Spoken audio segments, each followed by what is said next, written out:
Hi friends, this video shows how to fix issue phone screen randomly dimming. Please don't forget to subscribe this channel. Please like and share the video. Go to settings, tap on the settings app icon.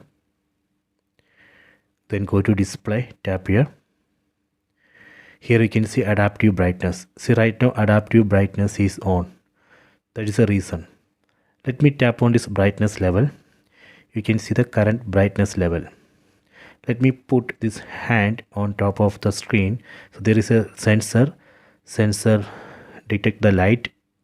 Based on the light sensor, the phone will adjust the brightness level. You can see phone is decreasing the brightness. Now it shows 43%. Let me take the hand. See, now it's increasing the brightness.